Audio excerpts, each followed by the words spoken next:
on this edition of the Self-Publishing Show. That was kind of like a light bulb moment for me, because I realized actually if I self-publish and do it right, not only can I publish faster, but I'm in more control and I have the potential to make more money. So why am I giving my control away to a total stranger who isn't going to be as invested in my work or my characters? Publishing is changing. No more gatekeepers, no more barriers, no one standing between you and your readers. Do you want to make a living from your writing? Join indie bestseller Mark Dawson and first-time author James Blatch as they shine a light on the secrets of self-publishing success. This is the Self-Publishing Show. There's never been a better time to be a writer. Hello, it's Friday. Welcome along to the Self-Publishing Show with me, James Blatch. And me, Mark Dawson, in shadow, I've just noticed. You probably can't see this. Have you not got your right light on? Do you want to put it on for our YouTube viewers? It is on, but I'm just kind of slightly shadowy today. But anyway, that's it. I just look, it was mysterious. I can live with that. I've got my 5 o'clock shadow on. Something more than that. We're having our bathrooms done, so I really couldn't be bothered to shave because it's sort of chaotic up there. So easier to grow it out. Let me say a very warm welcome to 2 new Patreon supporters, Ken Ring and John Ellsworth. John is in Washington, USA, I believe, WA. It's not Wisconsin, it's a WI, I think. Washington, USA. Ken and John, thank you very much indeed. They went to patreon.com/self-publishing show and they get a pin or various things and a list of rewards.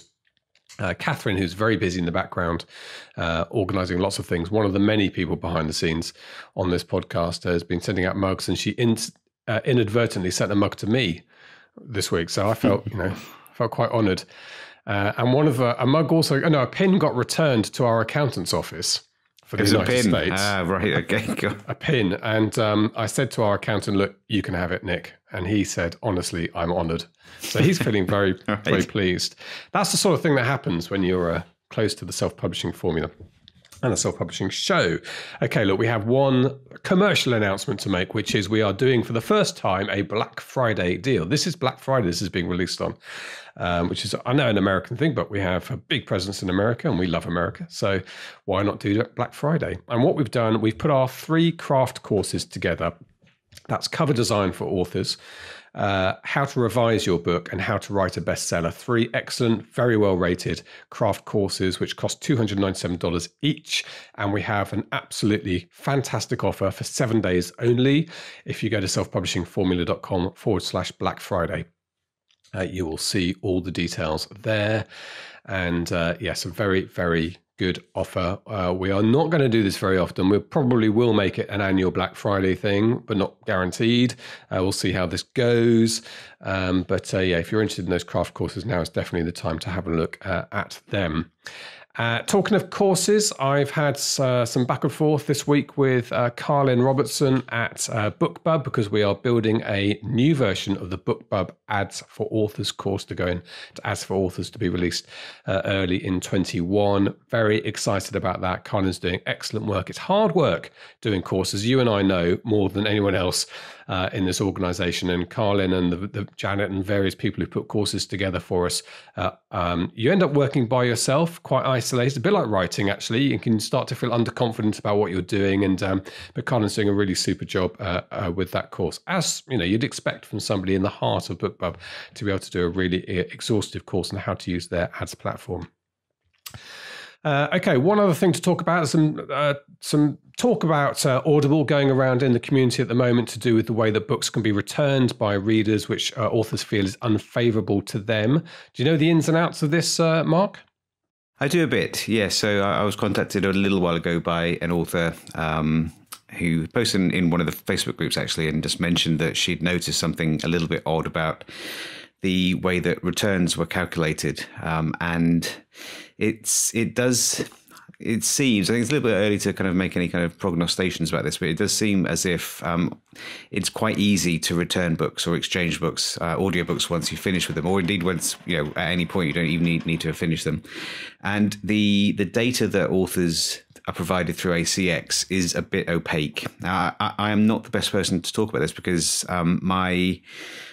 my audiobooks have always, well, not always, but for the last 4 or maybe even 5 years have been produced by Audible Studios. So that's basically Audible's production arm. So they license them in the same way that a traditional publisher would license a book, and then they publish them. And then recently I've done another deal with Tantor in the US and WF Howes in the UK. So again, they're doing the production. They take care of getting the books onto the platforms. So I don't spend as much time looking at the ACX dashboard as I should. I think I've got about 4 or 5 books available from before I was doing those deals, and I'll get $500 or $600 a month from those, and have done for ages. And I know I'm leaving money on the table when it comes to audio, but for those books especially. Anyway, so I haven't noticed that, but apparently some authors who keep a close eye on the daily ins and outs of books sold and recorded on the ACX dashboard noticed something a bit odd about 3 weeks or a month ago, when lots of returns appeared to have been calculated and registered from a few days on the same day. So suddenly, if you were having 3 sales on Tuesday, 5 sales on Wednesday, on Thursday, it suddenly looked as if you'd had negative 25 or negative 30 sales.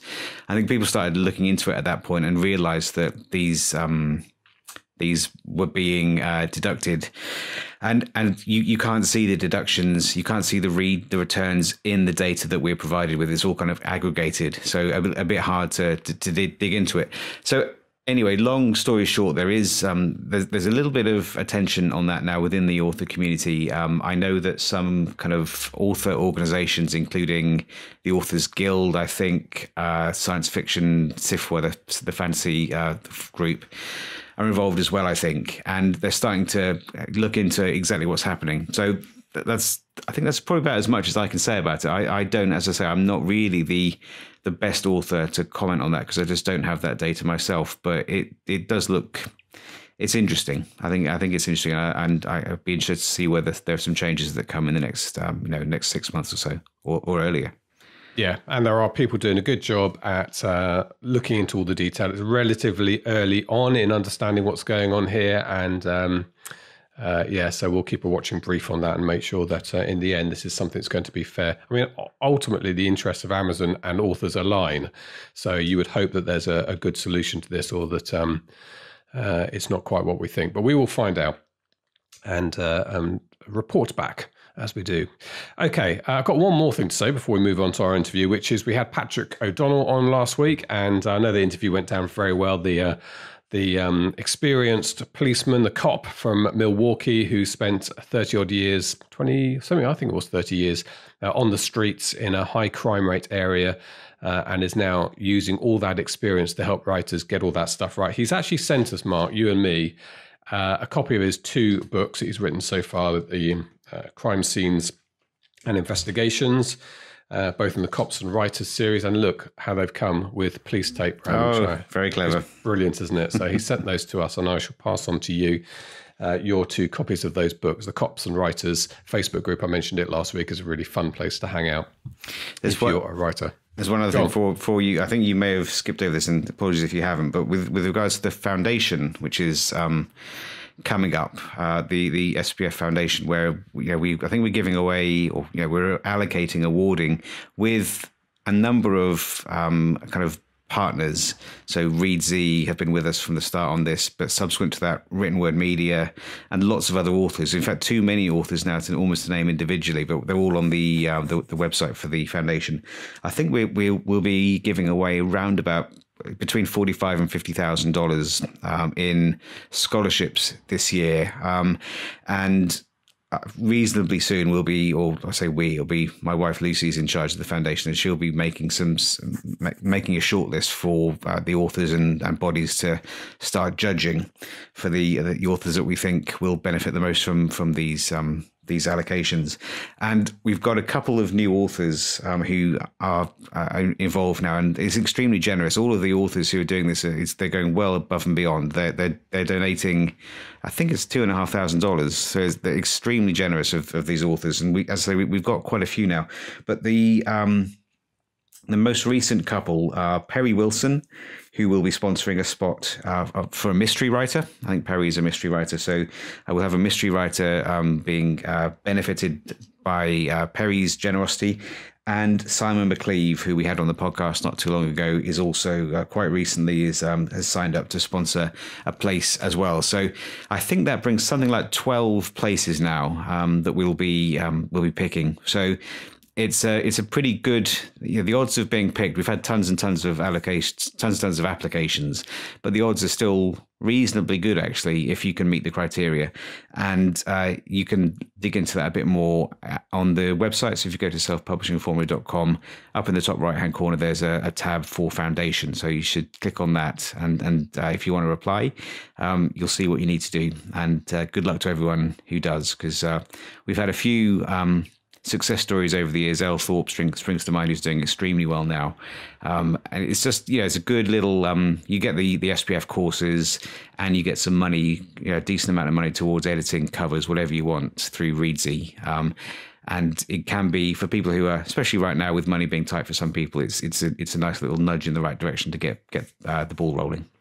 Yeah. That's great. I mean, it started off as just an idea. We didn't want to see authors who couldn't afford our product, let alone covers and more expensive things like editing, but had talent, and we wanted to find a way of helping them. And it started really with one or two, didn't it? But this now is a fairly significant chunk of funding going into the author community to get people started. So, we're really pleased with that. And I should say, because I know there are some of these competitions you enter and you sign over some of your rights. This is nothing like that. This is purely just backing an author, giving them the resources that they need to go off and hopefully make money for themselves, commercial money for themselves. There's nothing, we don't hold on to any rights as a result of that.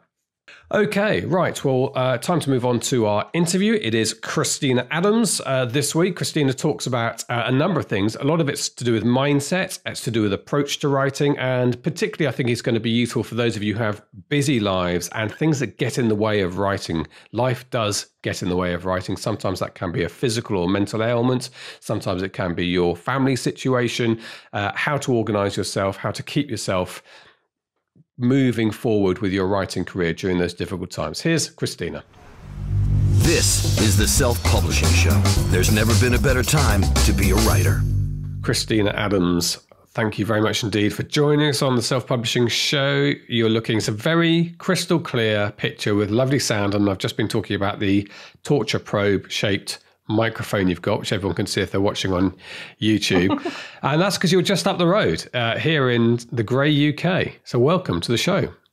Thank you so much for having me. I'm looking forward to it. So am I. Okay, we're going to talk about a few things today, but specifically we will learn, I think, your specialist area. The Writer's Cookbook is your brand now, is that right? Yeah. Okay, so we're going to get into that in a minute, but I'd always like to start with a bit about you and your writing. So perhaps you can give us the skinny, as they say. Okay, so I started writing when I was about 7. I actually still have the first story I wrote, and it was a crime novel. And from that point on, I just kind of always knew, I say novel, it was a short story, actually. I was 7. But from that point on, I just always knew what I wanted to get paid to write. Didn't care how, didn't care what I was writing. I just knew that was what I was going to do. And so when I left uni, I did a BA in creative writing at the University of Derby. Then I did an MA in the same subject at Nottingham Trent. And it was not long after that I self-published my first book, What Happens in New York. And it's all just been kind of crazy from there. Wow. So you're really young, which is something. You've come straight from university into this career. And there's lots of people, like me, who don't really start writing to their 40s or later. Lots of people who that's one of the great. Yeah, I've always had tunnel vision, just always. This is your thing and you've made it happen. So What Happens in New York, which could be the fiction or non-fiction. Is it as in what happens in Vegas? Is that the type? A little bit, yeah. Okay. It's about 2 friends who go on holiday to New York and they kind of get tangled up in the world of celebrity. And the whole series is about the celebrities that they get caught up with and discovering actually they're just as human as we are. They have the same problems. They have the same fears. They have the same insecurities. but they're doing it under this microscope, and it's the toll it takes on them mentally and psychologically, and also there's some romance thrown in as well. Okay, so that's what genre would you describe as? Primarily romance, or is it kind of witty fiction? It's probably chick lit women's fiction, depending on how you like to call it. It's Marion Keyes, Paige Toon, that sort of thing. Okay, so that was 2016, I think. Yeah. Self-published your first book. Did you, by the way, consider going out to query, etc.? Initially, yeah, because I started this series in 2008. And it's been through various iterations since then. And, you know, for a few years, people are like, oh, why don't you self-publish it? Why don't you self-publish it? No, I want to traditionally publish it. But that was because of the literary background that I come from. There was that idea that you had to go through a gatekeeper. And, you know, any sort of self-publishing, even blogging, was looked down upon. And I went to a workshop about ways to make money with your writing. And that was kind of like a light bulb moment for me, because I realized actually if I self-publish and do it right, not only can I publish faster, but I'm in more control and I have the potential to make more money. So why am I giving my control away to a total stranger who isn't going to be as invested in my work or my characters? Very good question. Well, we know the answer. And so you went ahead in 2016, and how did it go with that first book? It was okay. It was nothing to get excited about. I sold a few copies and then it kind of petered off. And, you know, obviously I felt disheartened, but I knew it was still what I wanted to do. So I carried on working on the second book in the series, and I released that in 2017. And that did even worse than the first one. And then my nonfiction started to take off. So I focused on my nonfiction for maybe 15 months. So I was focusing on my blog and Productivity for Writers, which is the book that listeners of podcasts get a free copy of. Excellent. And then in 2018, I released the third book in the series. Then I released the fourth book, and it was around about the time I released the fourth book in the series that things started to go a bit crazy. Ah, okay. So what was the trigger? What happened during the fourth book's release? I actually did both of the SPF courses. I did SPF 101 and I did ads for authors, and I combined the teaching of the two. So I made What Happens in New York perma-free, and then I started running Facebook ads. And after that, it just like hit number 1 for multiple categories and number 19 for the whole of Amazon UK. Wow. And yeah, just went crazy from there, basically.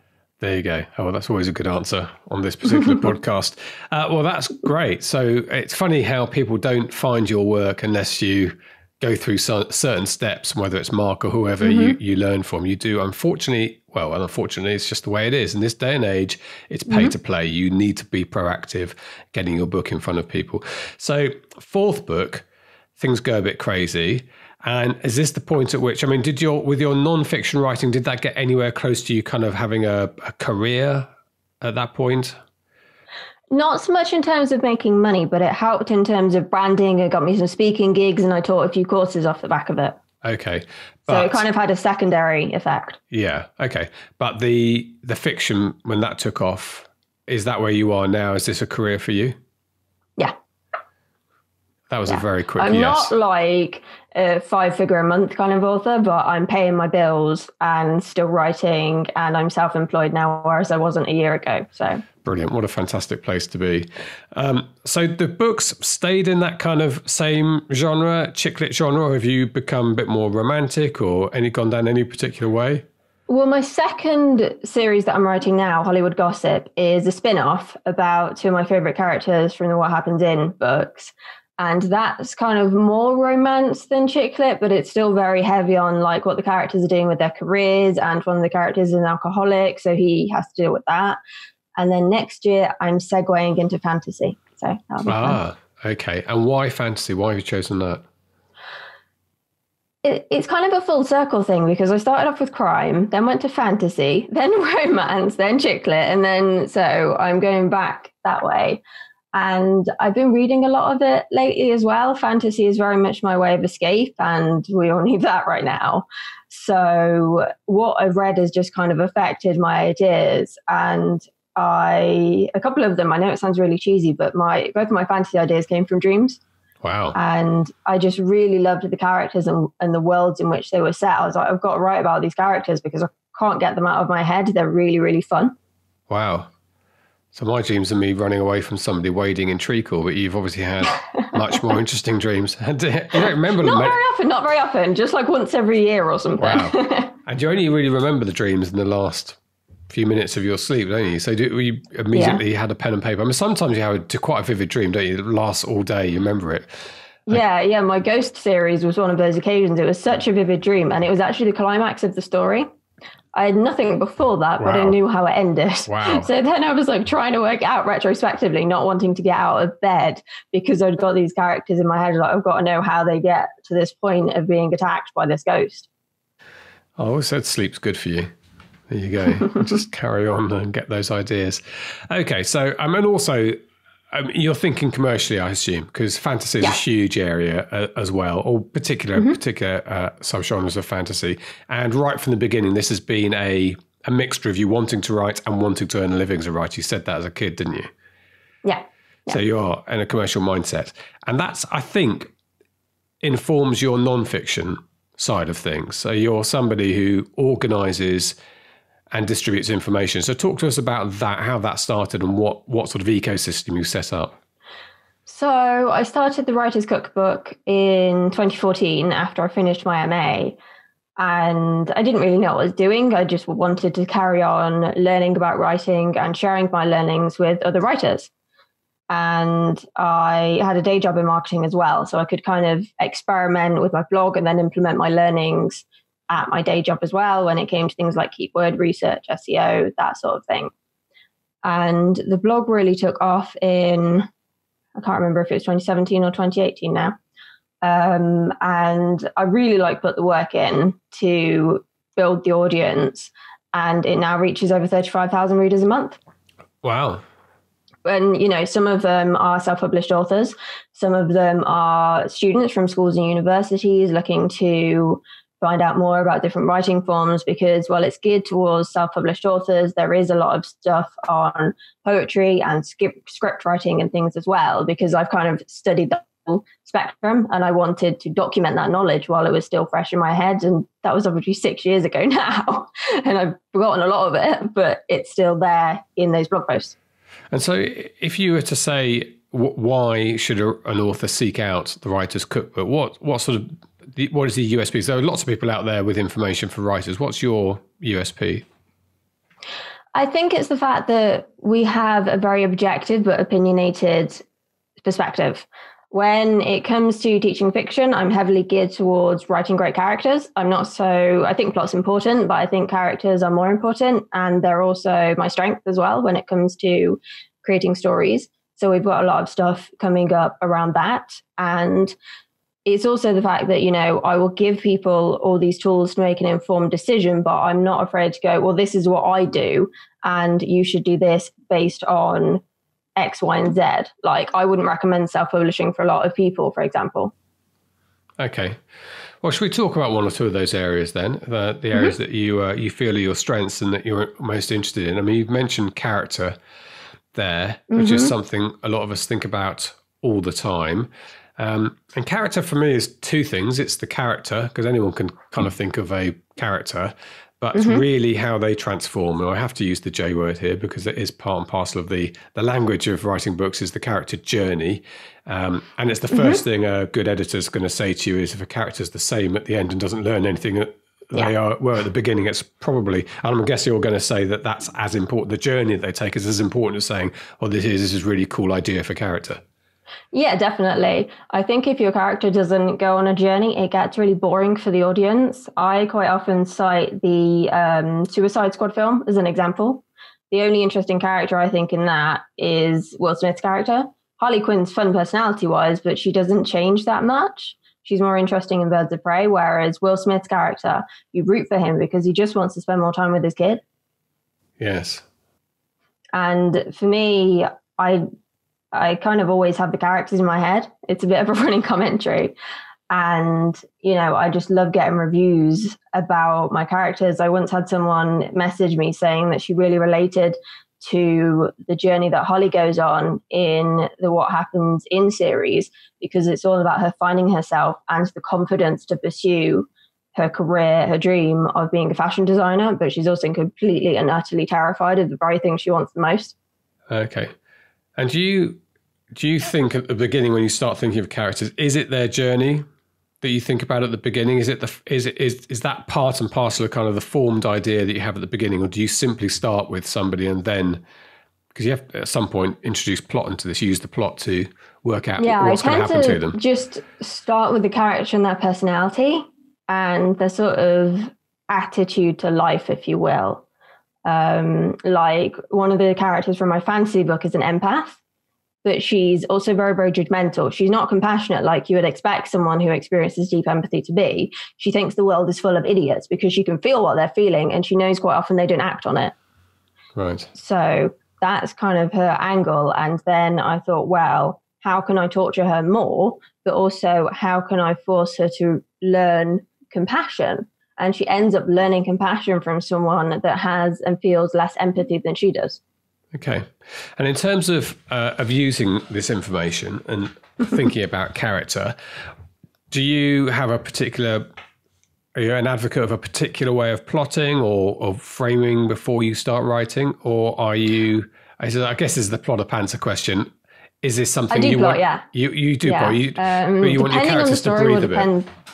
Yeah. It always starts with the character for me, but then it will depend on the complexity of the plot as to how much planning I do. Like the empath story, there's lots of ins and outs and lots of really complicated world building to juggle. So I've plotted that in quite a bit of depth so that I don't get confused. And whereas the ghost story doesn't require quite as much plotting because the plot and the world is much more streamlined. So for me, it depends on the project, but I will always know kind of the main scenes in the story. So they start here, then they've got this, and this that's got to happen, and they end here. That's been my process for the last few books now, because I just find it's much faster. And it means if I have to take a break, say, to do some client work, because I do some freelancing as well, then I'm not completely lost, because I also don't write chronologically. So. And does that initial structure always survive? In a way, yes. In a way, no.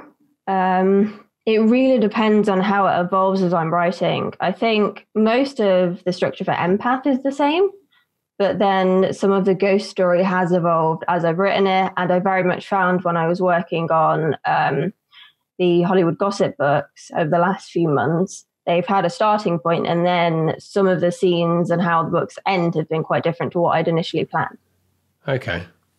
And that's a good mix, I think, of knowing roughly where you want to go, the beats, but then allowing the story to breathe. And of course, if I don't know them, I can't finish the project. Yeah. I have to know where they end up, either at the end of that book or at the end of the series. Yeah, I think I'm definitely like that as well. But lots of people aren't, and their minds might work in a slightly different way. I suspect when I listen to people like Marie Force, who simply starts writing and wonders what's going to happen type thing, like a reader does, I suspect in her mind is a much closer approximation of those beats. It's just natural and innate to her, whereas you and I and most people, mere mortals, have to work at it, have to sort of have it down in writing. I'm definitely like that as well. Yeah. There's too much going on in my head to be able to remember all that stuff. If I get it out of my head, it's one less thing to worry about. Okay, we'll talk about things in your head. Let's move on to productivity. And let's also move on to that question of productivity when life conspires against you a bit. Because I think you've, certainly in some areas, having read your notes before, I think you've been through the mill a little bit, probably still are going through the mill. Is that a fair approximation? Yeah. And yet we want to keep going. I mean, there are points at which where people really struggle to keep going, but I think you've probably developed some techniques in this area. So should we first of all just talk about productivity and what your sort of, what are the secrets of your productivity? The secrets. I think for me, it's the fact that I really want to do this. And I've always kind of had a little bit of blind faith. No matter what other people tell me, no matter what is happening in my life, writing is what keeps me going. Like if I'm having a really bad pain day, if I sit down and spend some time with my characters for a little while, I forget that pain because my brain is so busy focusing on what I'm writing, it can't process the pain signals at the same time. And so when my chronic pain was at its worst, I actually wrote the most because I was trying to get out of that situation that I was in. And it really, really helped me. And there are elements of how I was feeling emotionally that ended up in, particularly in What Happens in Paphos, which is the last book in the What Happens in series. Paphos. Lots happens in Paphos, the Greek islands. Okay, well, we should explain that you mentioned you've referred to pain conditions. I can never quite say it. Fibromyalgia. Yeah, I have fibromyalgia and chronic fatigue syndrome. And for anyone who doesn't know what that is, fibromyalgia is chronic pain with no known cause and no known cure. And it has like 200 other symptoms ranging from like your hair falling out to being itchy when you're anxious and headaches and stupid little things. And like I can't regulate my body temperature is quite a frustrating one because I'm cold a lot of the time. And chronic fatigue syndrome is very similar. And there's no known cure. And it just means I'm tired pretty much all the time. And so that motivation of you said you want to do this, but and knowing that it's going to help, although I find this is a quite tricky area, particularly because this is different from depression, but I know friends who've had depression and I've had those real heart-to-heart conversations and they don't really want to be told, go out for a run. They get told that all the time. Do some writing and it'll take your mind off it because that's a debilitating condition that doesn't always respond to that. But in your case, because it's perhaps more physical, your mind is still active enough and healthy enough in that sense that it understands that you can do an activity and it helps. Sort of, because it does come with some psychological symptoms as well. Okay. It can exacerbate or cause depression and anxiety. And also one of the worst symptoms for me is brain fog, which is basically where you can't think straight, you can't articulate things, and it's just the most horrible thing to explain, but it is like you're driving through fog and you kind of know there's something there, but you can't really see it properly. And that for me, I found more stressful than the pain because I knew so long as my mind worked, then I could deal with the fact that my body wouldn't let me, walk the dog or do some yoga or get out of bed. I could still do something. But when my brain really stopped, I had to force myself to rest. And that's what I always say to people when they can't concentrate to write is stop pressuring yourself, take a break, get some rest. Because if you've got an hour to work on something, you're better off rather than trying to soldier on for that full hour in where your productivity is going to go like this as your energy levels do. If you take half an hour to rest and half an hour to work, what you produce will be of a much higher quality. Yeah, having that sort of structured approach to it. And do you plan your days? I mean, do you plan your normal working days and then deal with things as they come up? Or do you try and press through with your word counts and... I have a to-do list, so I know what I've got to do each day, but I don't have a set structure because I need to be able to adapt very quickly depending on what my health is doing that day because I can't predict it. Some days I'll be bouncing off the walls and I'll be able to go out for a run with the dog. Not that she would run. She's a massive diva, doesn't want to go out. But, and then some days just getting out of bed is exhausting because my whole body feels like it's made out of lead and it just doesn't want to move. So I have to be able to work with that and find ways around it or to deal with, I guess. So I guess it's important to be flexible in your own schedules. Yeah, very much so. And as you say, not put pressure on yourself unnecessarily to meet a deadline. Which is easier said than done. Yeah. And I guess deadlines, that's one of the many advantages of self-publishing is we set our deadlines. You don't have an agent. Yeah, I do find that helps a lot. But then I set myself the deadline to publish 2 more books before the end of this year. So I still like to put too much pressure on myself. Yeah, a little bit of pressure's okay.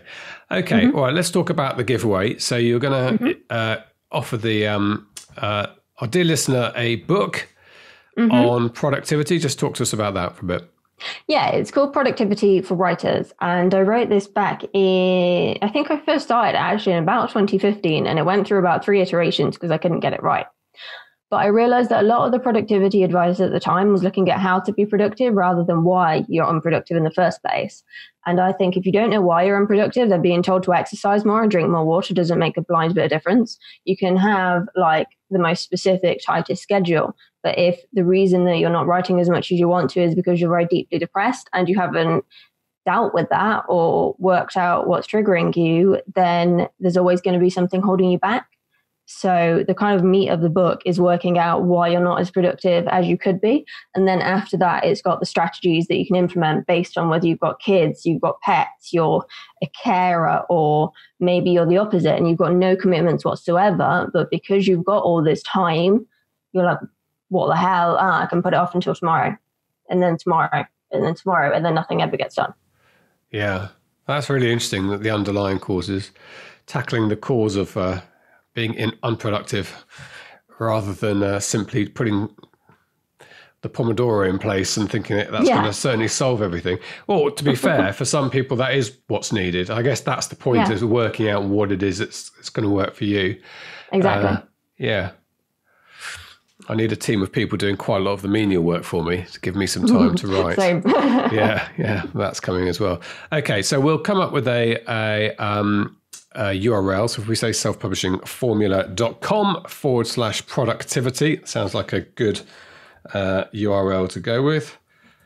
I'll have to make a note of that so that John Dyer puts the page up by the time the interview goes out. And people, if you visit there, we will send you an email address and tell you where to get that book. So thank you very much for that.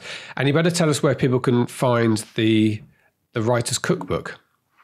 Yeah, so my blog is writerscookbook.com. There's no "the" in the URL. And I actually redesigned the homepage yesterday. So Yes, you did what? I redesigned the homepage yesterday. Oh, you did? Okay, there you go. Brand new homepage. Writerscookbook.com. It's got a whole new look to it today. So it's like Eagles. There's no "the."